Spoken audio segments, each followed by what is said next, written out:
Marvin Gray entered the bank as a customer, but left as the hero of a revolution. Humiliated by the manager and accused of fraud, he turned that day into the beginning of monumental change.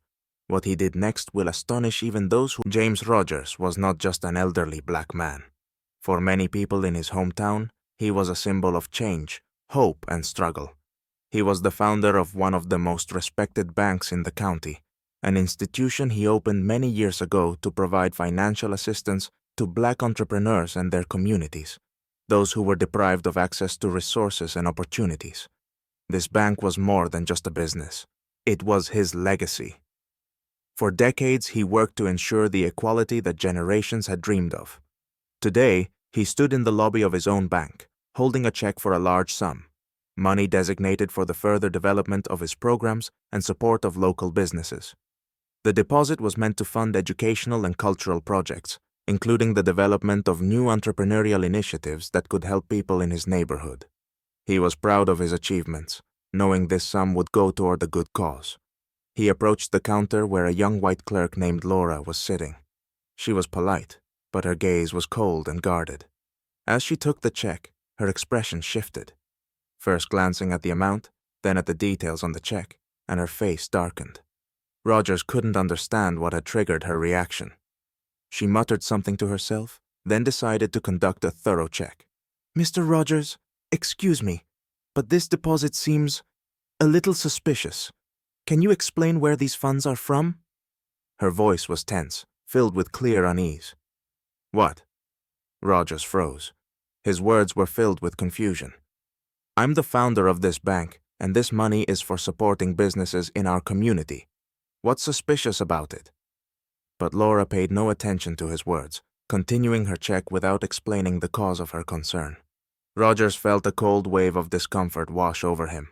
He knew that the bank always followed strict procedures, but he was the founder, the person who had been at the forefront to make this bank a place of equality for everyone. He felt that his years of work were being dismissed. Thoughts began to race in his head. "This can't be real," he thought. "How can I be a suspect in my own bank?" Meanwhile, Laura called her superiors, telling them that Rogers' deposit raised doubts. Her colleagues at the counter looked confused, but didn't intervene. Soon, the situation took on a tense edge. People in the line began to notice what was happening, and a young man standing nearby couldn't help but start filming it on his phone. With every word and every glance, Rogers felt his respect, his status, crumble. He remembered how many years ago he had fought for equality, how he had opened doors for black entrepreneurs who struggled to get even a small loan. He had poured his life into this project. But now, years later, he was being treated as a suspect in the very bank he had created. He felt the world around him fall apart, and his fight for equality suddenly seemed like empty words to the young staff. As Laura continued her check, a real storm began to brew inside the bank. The wait dragged on. Rogers stood still, feeling the growing tension in the room. People in the line began whispering to each other, some questioning what was going on, but no one dared to intervene. The air was thick with tension, and every glance at Rogers seemed to confirm that his truthful words were losing their power. The video filmed by the young man went viral. People began to comment that the bank's actions were a clear example of racial bias. Some social media users quickly recognized who was standing at the counter. It was James Rogers, the man who had founded the bank to provide black entrepreneurs with access to financing they had only dreamed of. Over the years, his reputation had been spotless. He was a man who had helped many, who had worked not only in business, but also in charity. The public reaction was immediate. Soon, comments online turned into a wave of outrage. People began protesting, accusing the bank of racism. No apology or attempt to explain what had happened could reverse the situation. Rogers realized that he had become a symbol of something much larger than a mere misunderstanding. It was a reflection of what was happening in society on a much deeper level. No matter how quickly the scandal spread, for Rogers, the situation did not become any less painful. It was not just a misunderstanding. It was real discrimination, something he, as a black man, had faced his entire life. He remembered fighting, working to create this financial institution, and how many people like him had to fight for their rights. Now, he found himself at the center of that same inequality.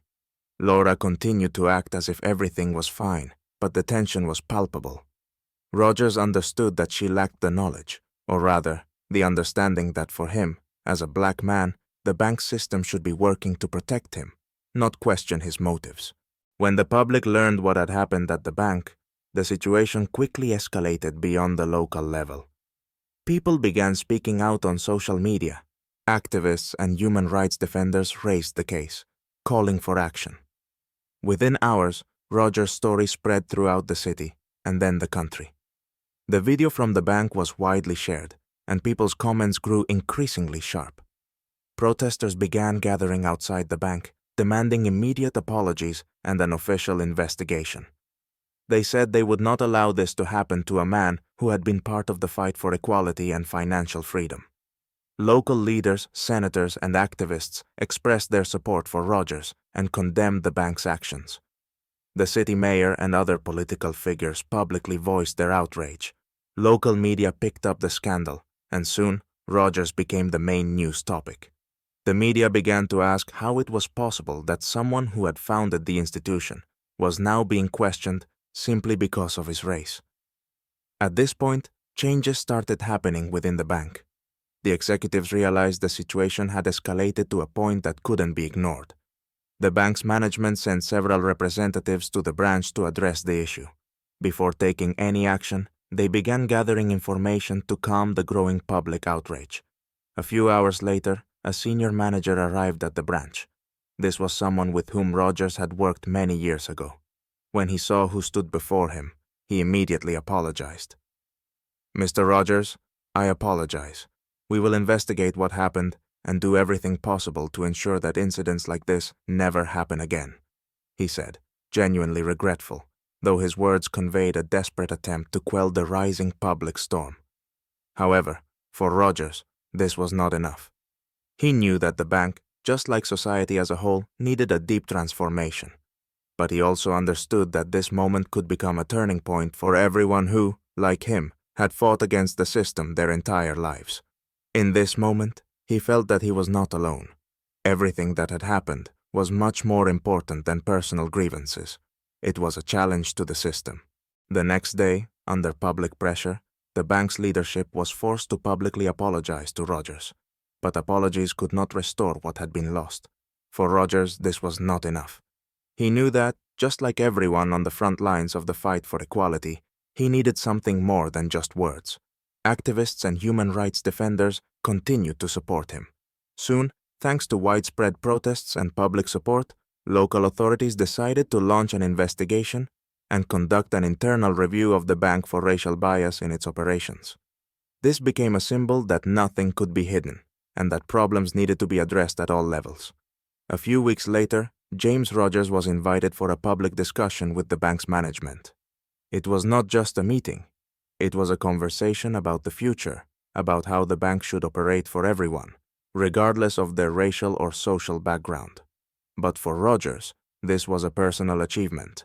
He saw how public opinion could change everything. Mr. Rogers, though he had suffered personal pain from the incident, realized that he had not wasted his life on this bank. His fight was not only for his own rights, but for the rights of all the people whose voices had been ignored.